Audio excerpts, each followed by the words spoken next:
The last section we're going to look at this week is 5-6. So most of what we're going to look at in this section is all the stuff that we did in 2D, except again in 3D. There's one new thing at the end of the section, which is a cross product, and that's something we never did in 2D because you can't. All right, so if we were going to draw vectors three-dimensionally, that's kind of what we would think of. All right, so this has three axes, x, y, and z. Everything we've done right now has been down in that. That's the xy plane. Okay? Think of it as flat, like the table. The z-axis comes up off it. All right. So if you wanted to imagine the table as like what we were, kind of drawing on, the yz plane would be like this. Okay? It would come straight up off the table, and it would be this area. The xz plane would be on the side of the table, so it would be over here. So that would be your different surfaces. The xy plane would be the table. The zx plane would be on the side, and then the zy plane would be in the back of the table right there. All right. So that would be what it's like in 3D. Now, the way you figure out which way your axes go, okay, because it can be kind of weird to figure it out. It's called the right-handed coordinate system. So what that basically means is the following. So your index finger points in the direction of the positive x-axis. Okay, so that's x. Your middle finger points in the direction of the positive y-axis. So if you line up your index finger with the x-axis, your middle finger with the y-axis, your thumb will automatically point in the direction of the z-axis. So like if the table was the xy plane, both fingers in that plane, that means z goes up. If you do it with your left hand, you get exactly the opposite.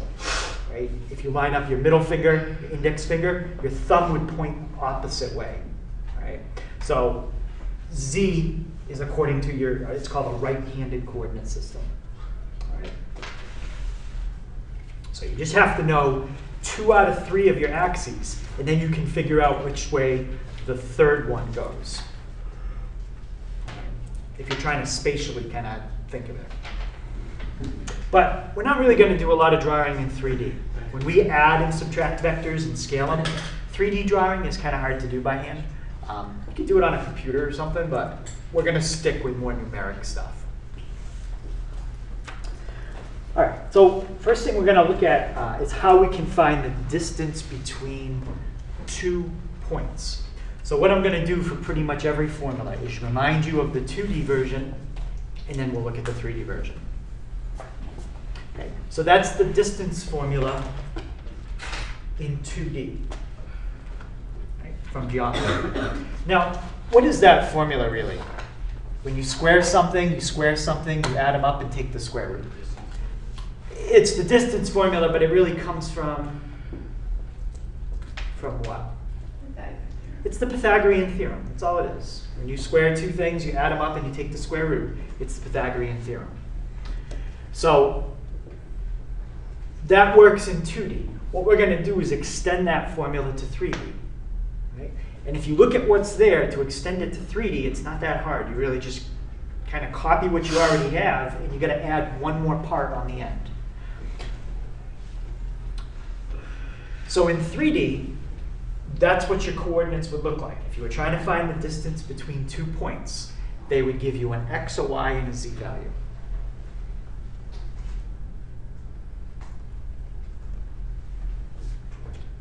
So if the formula in 3D is very similar to the one in 2D, does anyone have a guess what you'd have to put? You'd kind of have to extend the square root line, give yourself a little more space. Z squared minus Z1. Or Z2 minus Z1 squared? Yes, Z2 minus Z1 squared. You put that on the end. So plus Z2 minus Z1 squared. That's pretty much how every formula works that we're going to extend to 3D. You pretty much just look at the pattern you got and do it one more time for the z values.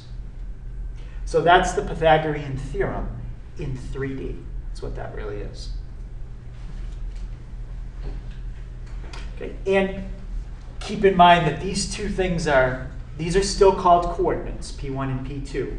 But if you want to be more specific, they're called ordered triples. Ordered pair, probably heard that before, that's a two-dimensional coordinate. Ordered triple, three-dimensional coordinate. Okay, so let's find the distance between these 2 points.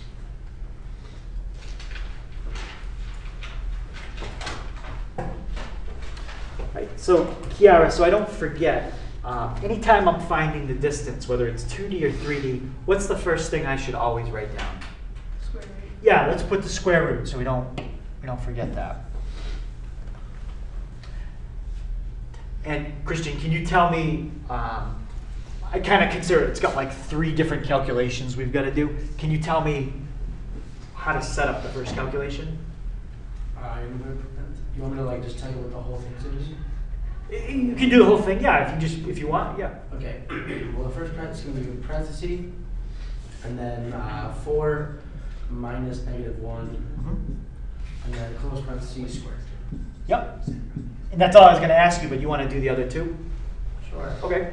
Y2 should be -2 minus 3, and then squared. Yep. And then 5 minus 2. And 5 minus 2, like that? Yep. And squared. And squared. Okay. So you got x2 minus x1, y2 minus y1, z2 minus z1, all squared. Be careful with this kind of situation here. Minus a minus. Okay. Just remember what we got to do there. So Ephraim, what's 4 minus -1? 5. 5, and when you square it? 25. 25. All right. Corey, what's -2 minus 3? 5. Negative 5, and then square it? 25. 25. And Eric, what about 5 minus 2? 3. 3, and when you square it? 9. 9. So what's the length of this vector? The square root of 59. All right, 49. Now, if they want to know a decimal, we can just take and actually get the square root. That's about 7.68 units long. What else? If you get a square root that you can reduce, make sure you always do that. So if you got something like, let's say you ended up with the square root of 60. That can be broken down into what times what. And one of the numbers you give me has to be a perfect square. 6 times. Let's say 6 times 10, but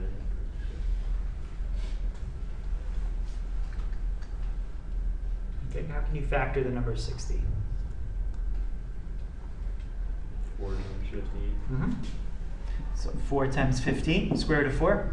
2. 2, square root 15. So if you get a number you can break down, you got to do that. Okay. But 59 we can't break down. Okay. Questions on that? So that's not really a vector problem. That's just finding a distance in 3D. Okay. So now we're going to look at vectors in 3D. So remember, in 2D, if you want to write a vector in unit vector notation, which is what that is,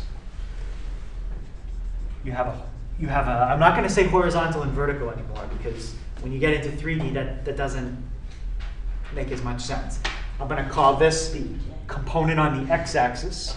B is the component on the y-axis. Well, what else do we need besides Z. Yeah, we got to have a component on the z-axis. So what do you think is going to be the unit vector that we use? C. Okay. K. Yes, K is going to be the unit vector. A and B, that just represents a number. Okay, so A and B are just numbers in front. So that's why I try. Well, actually, you know what? I don't want them to look bold. Try to make these look bolder. So I I just ran a different color. and J. I could. So I and J should look bold. A and B are not. So in 3D, we're going to extend it to K. So I is a unit vector that points 1 unit on the x-axis.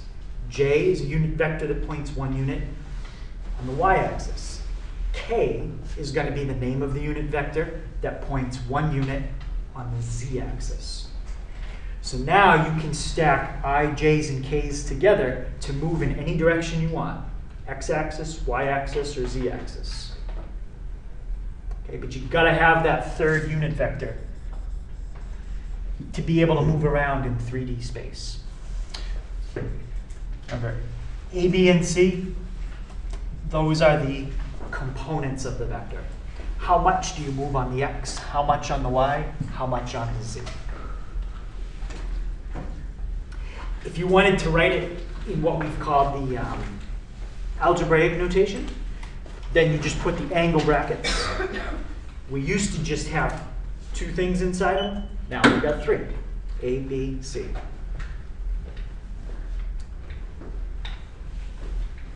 And remember, A, B, and C, those are the components. How much on the x-axis, how much on the y, how much on the z. Just like 2D, you should be comfortable writing your answers either way. Angle brackets or with IJK.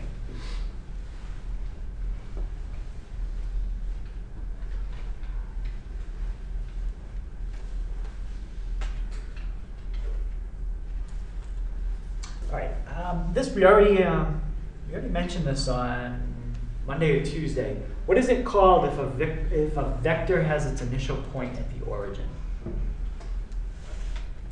It has a special name.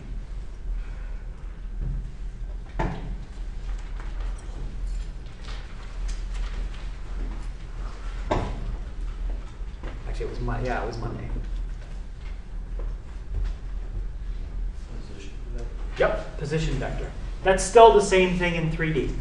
If you want to write exactly the same thing again, you can, but you already wrote that in your notes on Monday.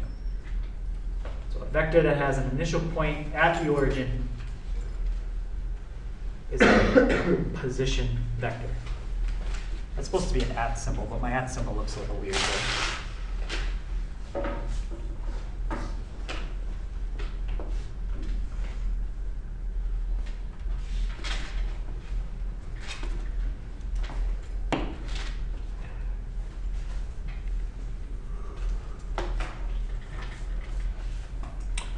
So let's go over what the formula was for a position vector in 2D, and then we'll do it in 3D.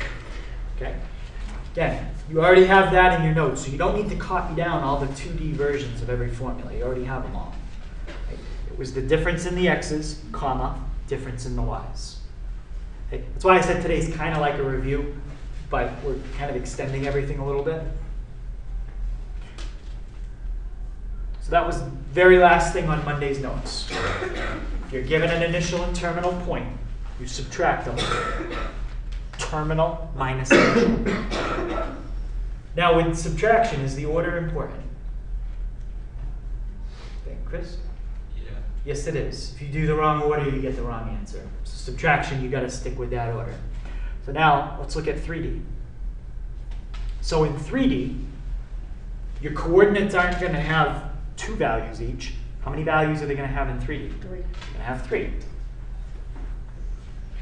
An x, a y, and a z. Excuse me. Thank you. And then another x, a y, and a z. So you'll get 2 coordinates. Now, let me just kind of get the other formula on the board at the same time. What do you think you're going to have to add to the position vector formula in 2D to make it 3D? What are you going to put on the end of it inside the bracket? You're going to add a z2 minus c1. That's pretty much how every formula works today. Just take what you already have and copy the pattern for the z's. So 3-dimensional position vector, difference in the x's, comma, difference in the y's, comma, difference in the z's. And it's always terminal minus initial. If you do initial minus terminal, all your numbers are going to come out backwards. Okay, they're all going to come out the wrong sign.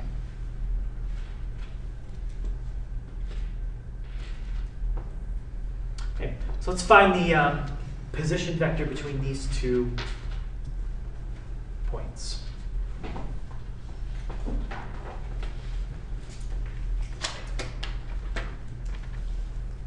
Okay, what we'll do is we'll set it up and do it as an algebraic vector first, and then I want to write it with the ijk after, because you might see either one on the test.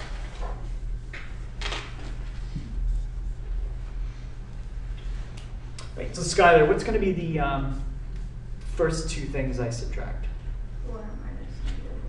4 minus -1. Yep. Right. So we'll do that. Sam, what about the next 2?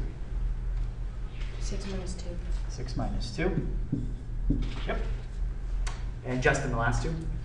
2 minus 3. 2 minus 3. Yep, the order was perfect on all of those. Right, so Oscar, what do I get for a position vector? For the first one, Yeah, whole thing. or the whole thing? Yeah. You get 5, 4, -1. -1. Perfect. 5, 4, -1. Okay, so that's your position vector written in what the book calls algebraic notation. I don't know why they call it that. Algebra usually has letters in it. It's all numbers. How would we write that with i's, j's, and k's? Dylan, can you tell me how I'd write it that way? 5i plus 4j minus k. Yep, 5i plus 4j minus k. That's it. So any question on finding a position vector in 3D? So what I would do if I was making a reference sheet for the test, I would just put all the 3D formulas on there, because if you're doing a 2D problem, just block the z's and don't use them. Are you gonna have one for tomorrow? Can you look at your card for tomorrow? Yes. Alright. Yep, you can have a reference sheet. All right, so these formulas I'm going to give you, they're all from page 257, and it's how you add, subtract, scale, and find the magnitude of a vector in 3D. Now, we did a lot of that visually when we did 2D. We did adding visually, subtracting visually, and we did scaling visually. We're not going to do it visually in 3D. It's kind of hard to draw. All right. Let's say we had two vectors. I just put the arrows on top instead of making them bold. But vector v has an x, y, and z component, and vector w has different x, y, and z components. Well, they could be the same, but they don't have to be.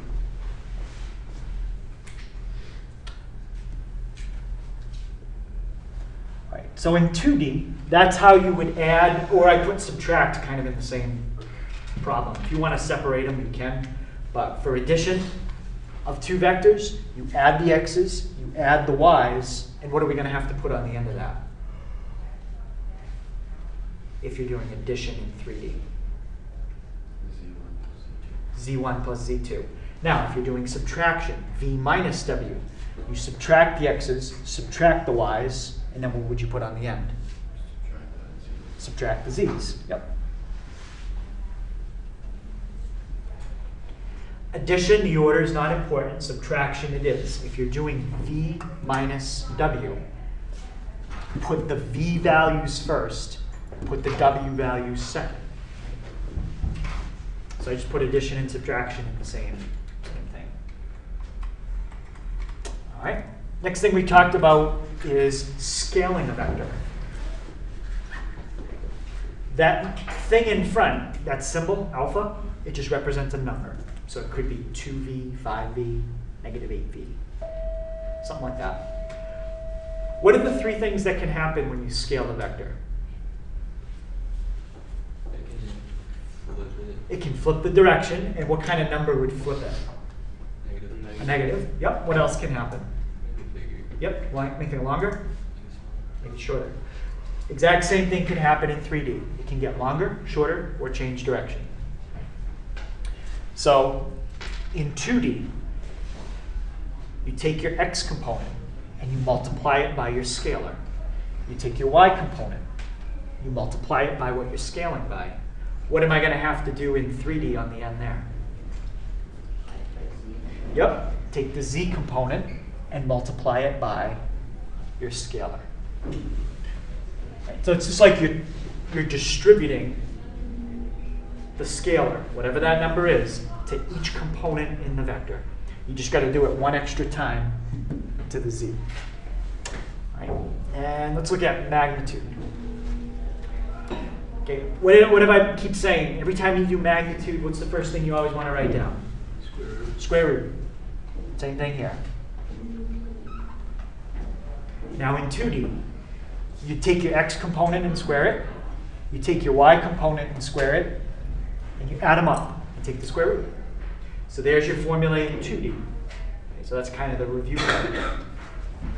How am I going to extend this to 3D? Z squared, Z1 squared. Anything else besides z1 squared? Plus. Plus z1 squared.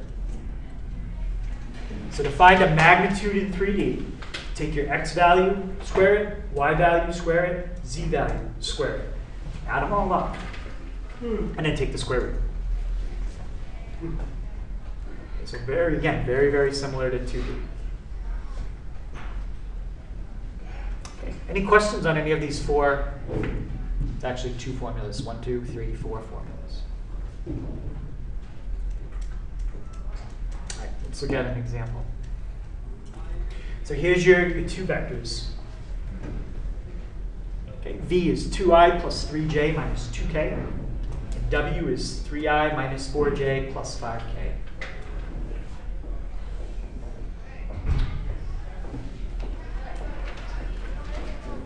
Okay, let's add these vectors up. And let's just do the answer with I, j, k, unit vector notation. So Derek, if I add these 2 vectors together, what am I going to get for my x-axis component? 5i. Yep.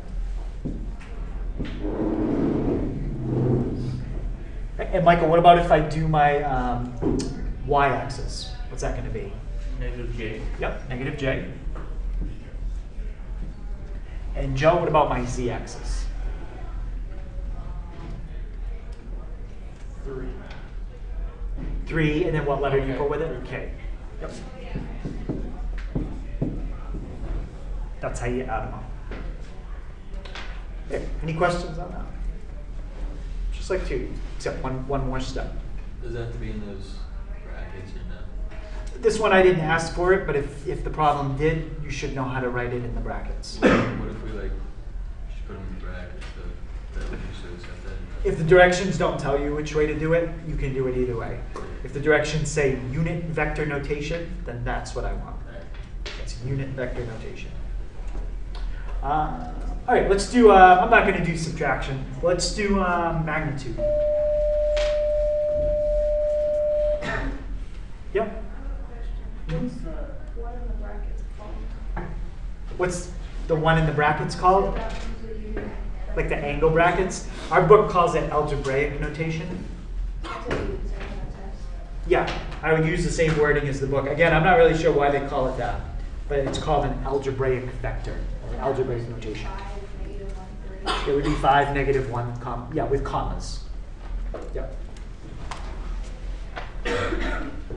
Yep. Yeah, if you look back, you probably can't see it, but on page 337, it says algebraic vector, and then it shows the angle brackets. So that's what the book calls it. All right, magnitude. Okay, Kiara, first thing I should write down when I'm finding the magnitude. Yep, square root. And Christian, I'm finding the magnitude of v. So can you tell me first thing I'm going to put down under that symbol?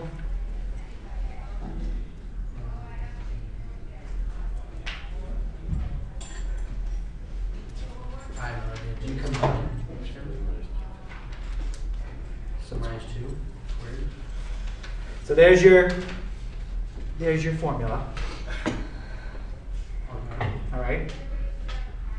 So now we have to just fill in the x, the y, and the z with the values that we have.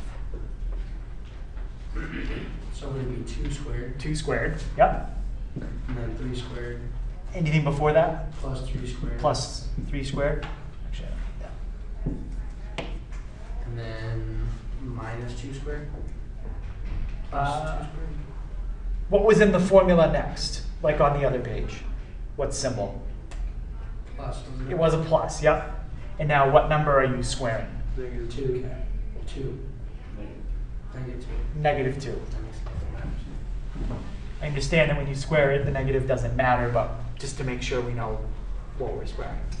So 2 squared, 3 squared, negative 2 squared. So that's going to give me the square root of 2 squared is 4, 3 squared, and another 4. What's 4 plus 9 plus 4? 17. 17. And that answer that I just circled, is that a number or a vector? A number. That's a number. Square root of 17 is just a number. It's like 4 point something. How about this? Number or vector? That's a vector because it has components to it. Yep. All right, we can do a scalar too. I want to find 3w. So Ephraim, if I did that one out, what would 3w come out to?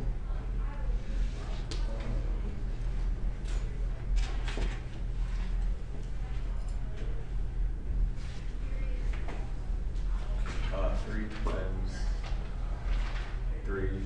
Yep, and go ahead. You can just tell me what would that be? Then comma, and then 3 times negative 3. So go ahead. What's your final answer going to be? Like your I component is going to be 27. not 27. What's the I component we're starting with? Oh, 9. 3. We're starting with 3, and what are we doing to it? 3 times 3. We're tripling it, so then it would be 9. yeah. So 9i. And Corey, the next one? Minus 12, J. Minus 12j. And Eric, the last one.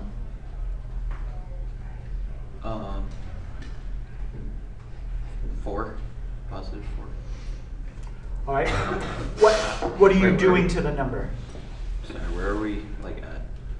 So we're at the z component for tripling vector w. 15. 15 Okay. k.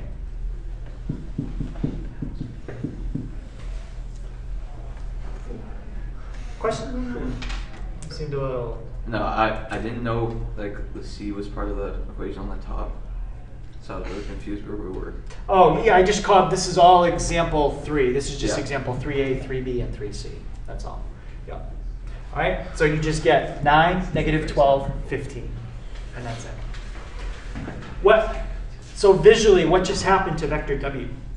That just tripled. What tripled? Its length. What about its direction? Tripled. The direction tripled. Yes. What does that mean? If I said, don't go east, but go triple east.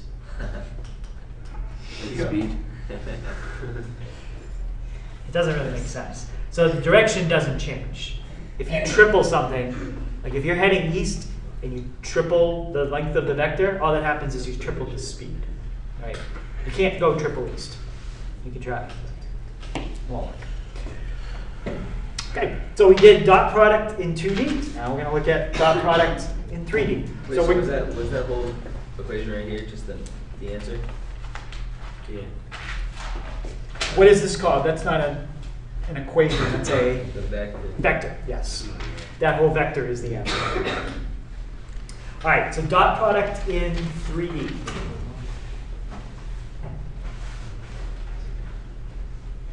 How do you find the dot product in 2D?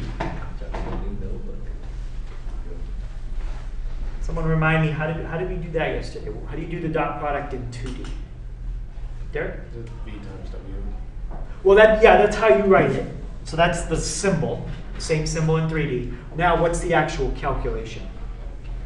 Isn't it like x? Wouldn't it be like x2 times x1? Yep. And y2 times y1? So Or you plus? yes, with the plus in there. So you got x1 times x2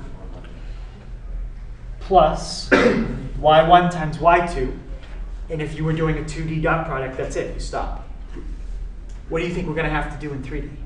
Wait, so it's 2D is the same thing just without Z, right? Yeah. Alright. And what's going to go on the end here? Plus Z1 times Z2. Yep.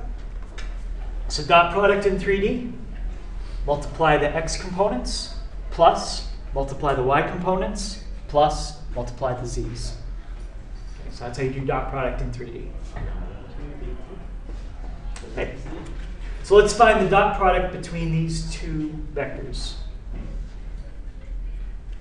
So v is 2i minus 3j plus 6k, and w is 5i plus 3j minus k.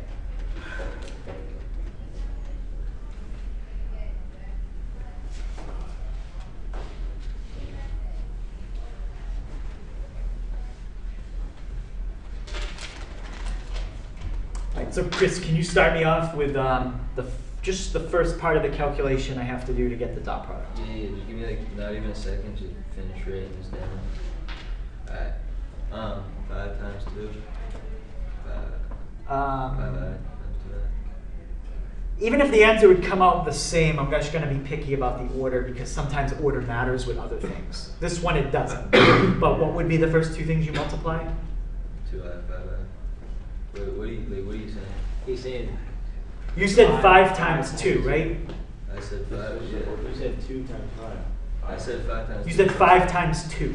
So if you had this, that's what I'm looking for first. 5 Alright, times so 2. then 2 times 5. Yes. Even though the answer is going to come out the same, that doesn't always happen with other formulas we have. So we'll just keep the order. So 2 times 5. Skylar, next thing. Actually, something else I need to put before I do any more calculations. Plus. Now the next thing. Sorry, one more time. Yep. Plus, and say on the last thing. Negative, 6 times -1. 6 times -1. Yep. Now we'll do that out. 2 times 5. 10. 10. -3 times 3. -9. And 6 times, Negative. make that a little clearer. -6. That's -6. All right. 10 minus 9 gives me 1 minus 6. 1 minus 6, -5. -5. So there's your dot product. Now, in 2D, what did we use the dot product to find? I mean, we practiced dot product, but then we use the dot product to do something. Didn't you use it for like to find the length of one of the sides that you were trying? I don't know. I don't remember. We didn't use it to find length. Yep. We used it to find the angle. So, let's look at how we find the angle between two vectors in 3D. So in 3D, if you want to find the angle between two vectors, first thing they got to give you is two 3D vectors. Okay, so there's your vectors. Now you want to get the angle. Oh, it turns out the formula is exactly the same. What's different is the individual parts of the formula. Yesterday it was a two-dimensional dot product over a two-dimensional length times a two-dimensional length. Today it's a three-dimensional dot product, which we just did a problem on, over a three-dimensional length times another three-dimensional length. And we just did three-dimensional length right here. So we've done 3D length, we've done 3D dot product.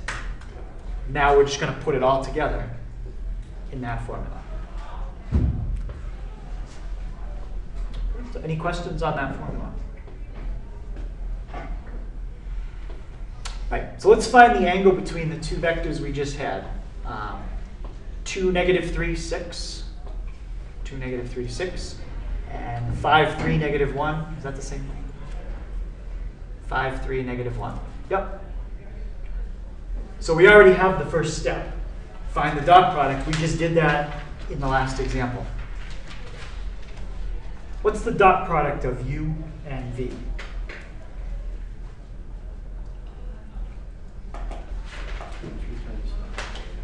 Well, we don't have to go through it all again because we already did it. Yeah, it's right here. negative 5. Okay, we're using the same vectors as the last problem. Okay. Now I need to find the length of u. So Oscar, how do I set up my formula to find the length of u?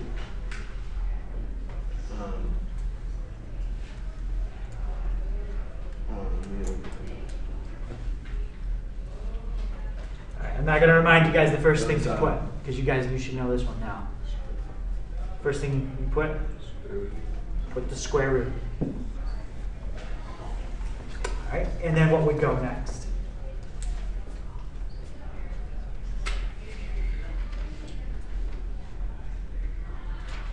Do you know what would go next? For you?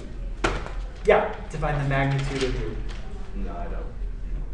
Dylan, can you help him out? What would go, what's the next thing under that square root? 32 squared.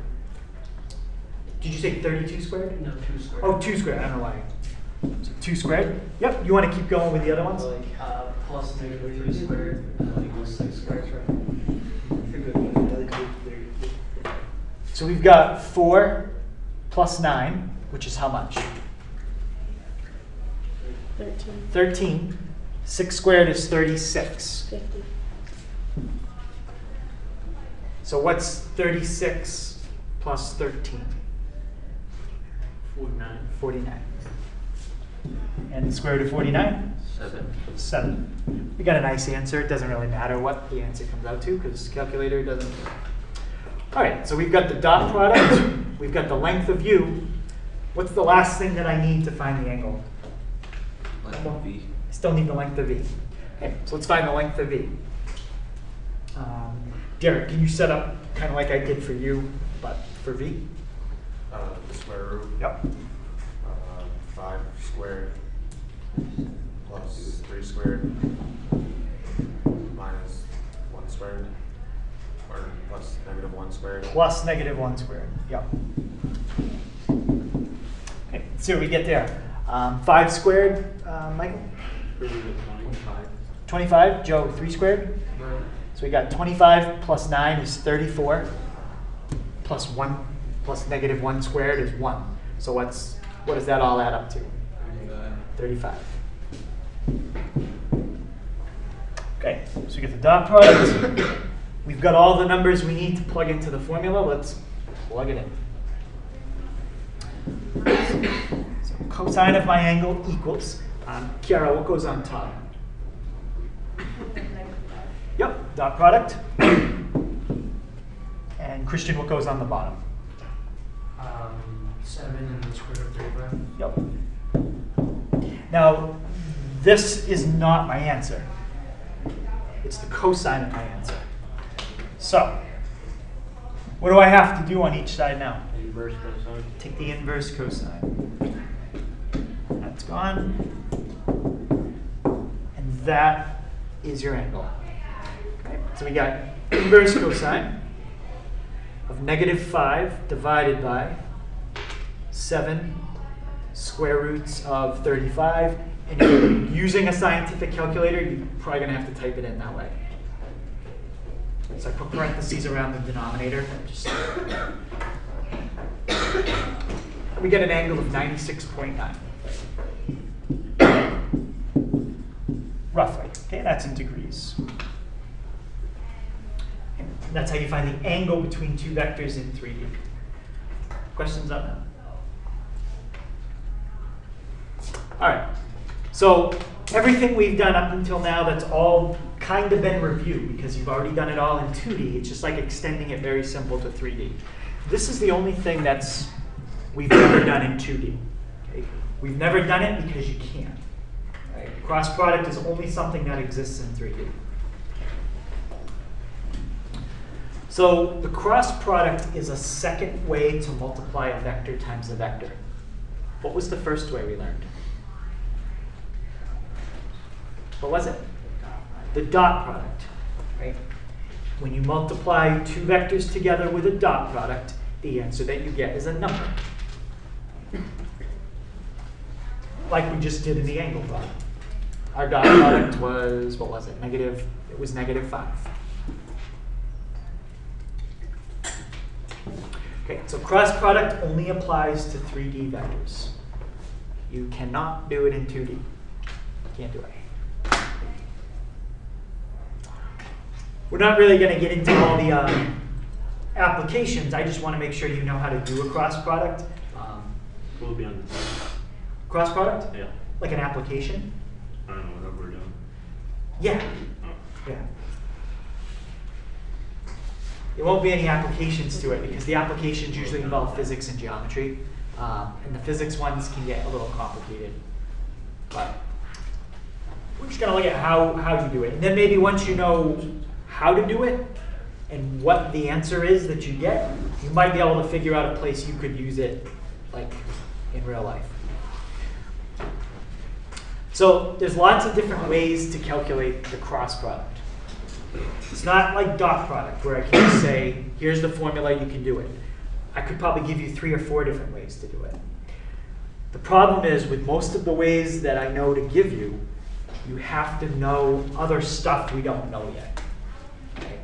You have to know what's called a determinant for a matrix.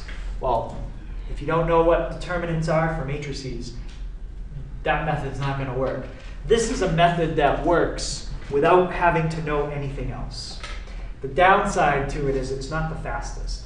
It's a little slower, but the advantage is you don't have to know anything else to use it. Okay? And it's called Sarris's rule. Okay? I'm not going to get into why the rule works, because I'd have to explain a lot of other things, but I'm going to show you what the rule is. So suppose those were our 2 vectors. Okay, we have 2 vectors in 3D. And we're going to find the cross product. Well, the first thing I'm going to show you is what the symbol is. So like if you saw it on a test, you'd know that they're asking for cross product.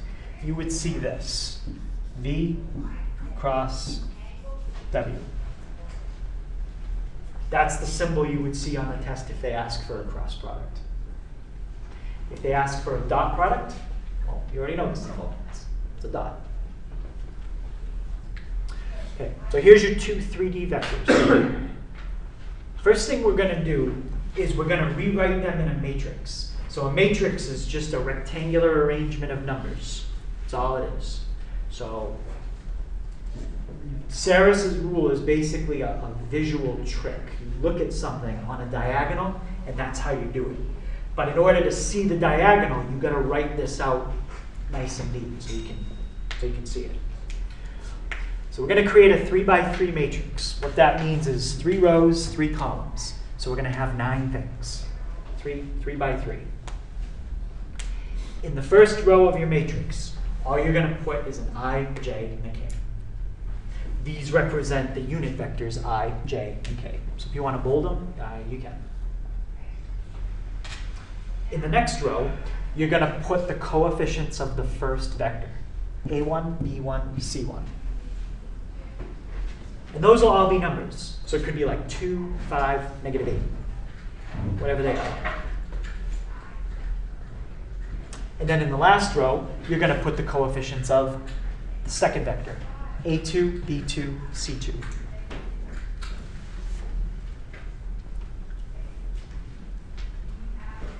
Okay, you don't really have to put the brackets around it if you don't want to, which is usually when you write a matrix, people put brackets around it.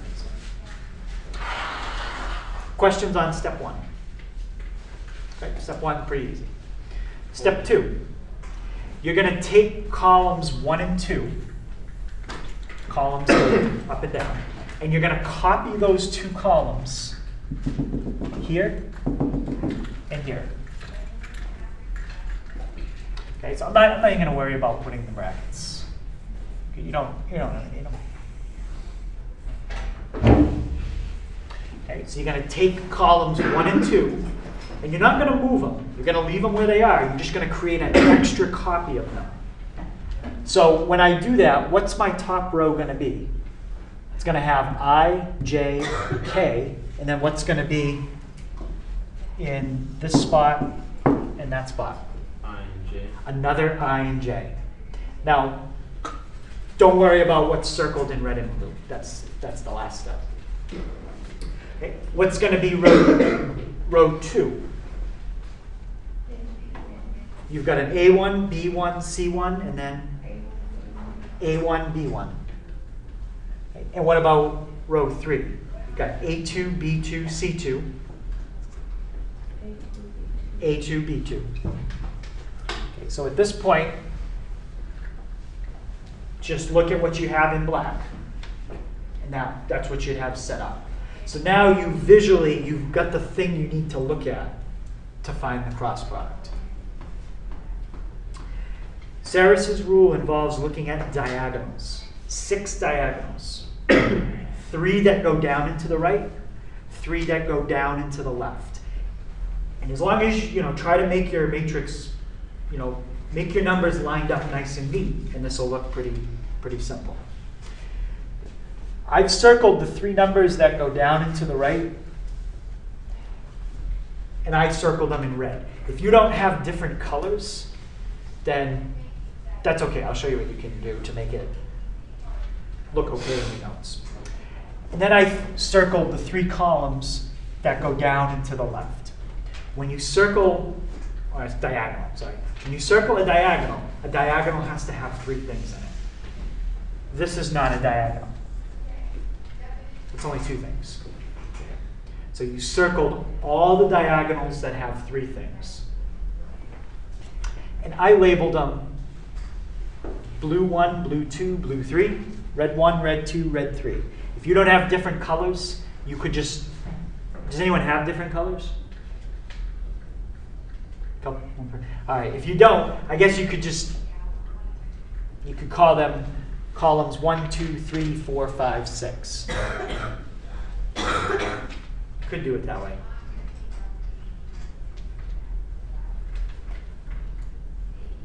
Okay.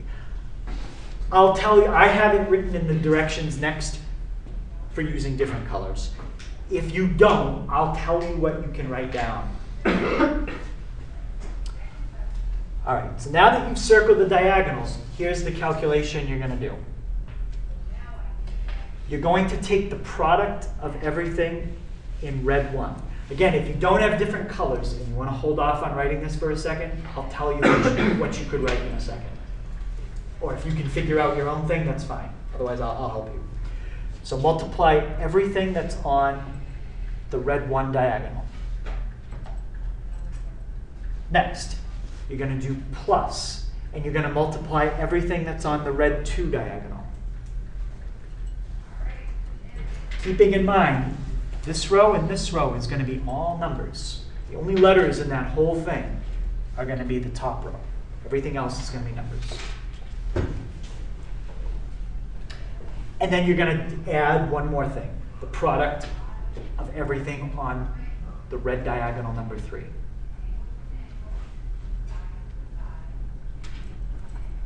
Does anyone want? Actually, I do have different colored pens. I have like red pens, blue pens, and green pens. Does anyone want different colors? Yeah? Yeah, I can get it. Hold on one second. Okay, so now everyone's got red and blue. All right, so you've multiplied everything on the red 1 plus everything on red 2 plus everything on red 3. Now we're going to look at the blues. And you're going to do the exact same thing except subtract. So you're going to do the product of everything on blue 1. You subtract it. That's why there's a minus sign. Another minus sign. And you're going to subtract everything when you get the product of blue 2. And you're going to have another minus sign. And you're going to subtract the product of blue 3. So you end up multiplying all the diagonals together that I showed you. 3 of them you add, 3 of them you subtract. And it's a lot easier when you have all numbers, which is why I'm not going to do this out with all letters. Because if I do it with all letters like this, it just looks messy. Much easier with numbers. Okay, so let's see if we can keep that up and look at an example.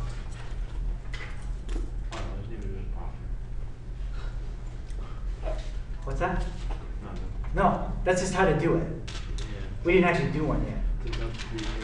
You took up 3/4? You're right, big buddy. I don't know what to tell you. All right. So here's a problem. There's V and W, and I want to find V cross W. Okay. First thing I want to do is make a matrix that's 3 by 3. What's going to be the top row? I, J, K. I'll just start with that for now. So I, J, K. What's going to be the middle row? 2, 3, 5. And what's going to be the bottom row? 1, 2, 3. That's step 1.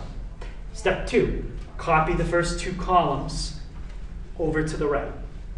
So what's going to be in the 4th and the 5th column, what's at the top? IJ. IJ.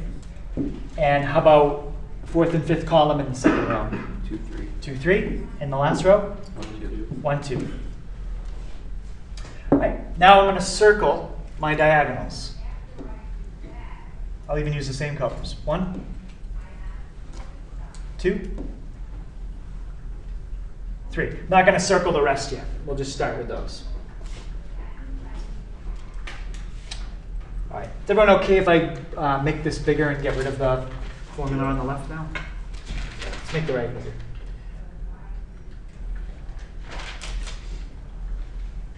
All right.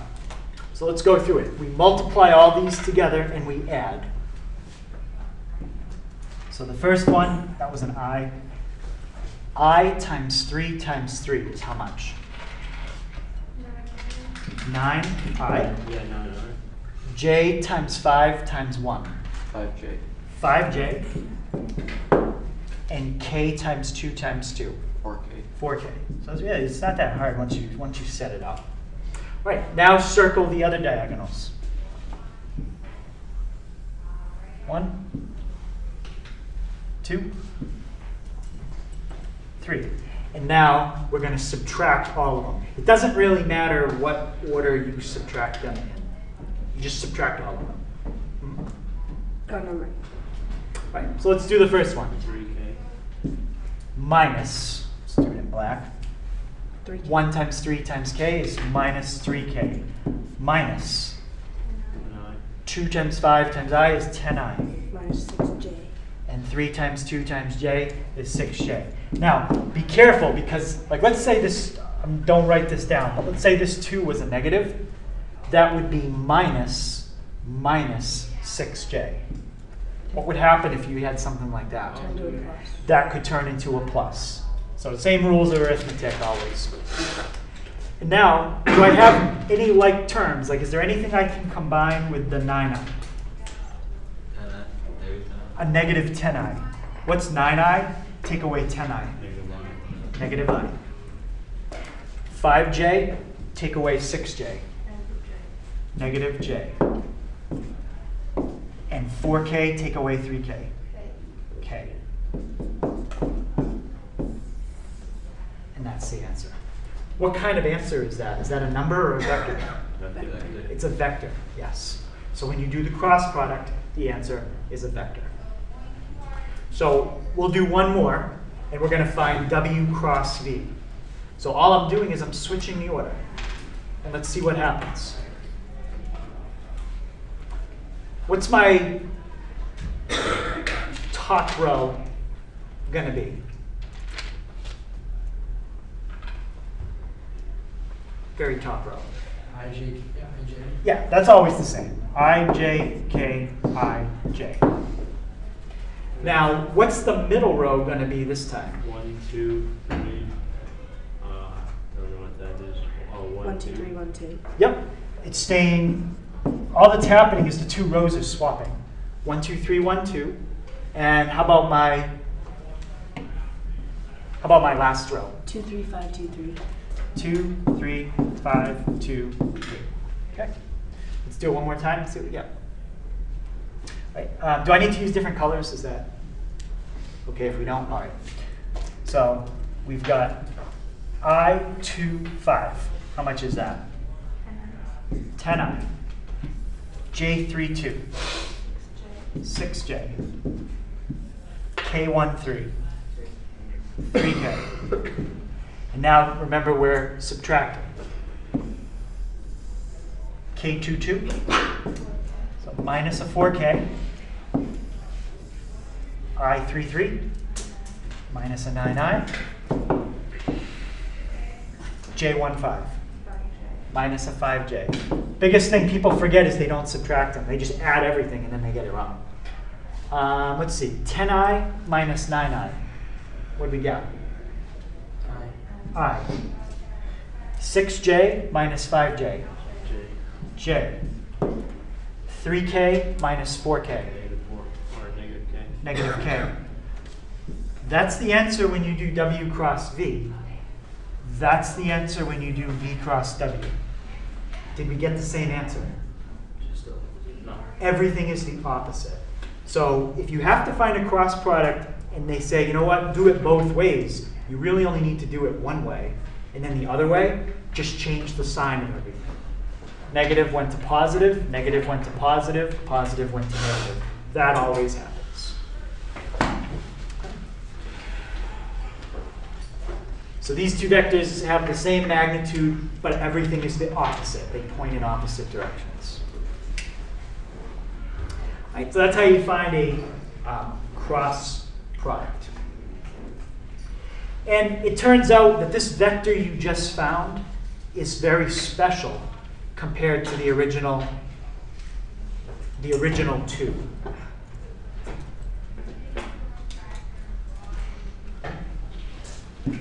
What was the first one we got? Negative I minus J plus K? Yep. Look at the dot product between this one, which was one of the originals, and this one.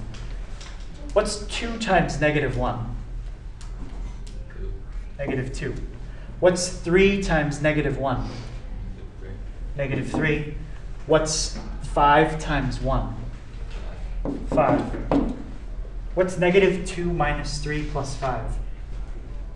0. 0. That would also happen with the other one. The dot product between the answer that you got and the original ones would always be 0. And what does that mean? If the dot product between two vectors is 0, that means something special. They're perpendicular. So it turns out when you find a cross product, you just created a vector that's automatically perpendicular to both of your original ones. That's what the cross product does. It gives you a vector perpendicular to the originals. Every time. All right, so most of the homework's in the book. The last problem, I just didn't take it from the book, I just wrote it down. So the problems in the book are 363, 15, 17, 29 to 35 odd, 41, 43, and 51. Was this the last homework in your class? Yes. Yep, it is. This is the last homework? Yes. So make sure you copy down page 363 and copy down these two problems. Well, actually, it's one problem. I want you to find V cross W and W cross V. But we just talked about if you find one of them, the other one should be pretty easy. Okay, so I'll be after school today. If there's anything else you need to make up, today's pretty much it. Tomorrow, after I grade your test, I should be able to do your term grades, and that'll give you a good idea of what you need to get on the final to pass the class or whatever grade you want to earn.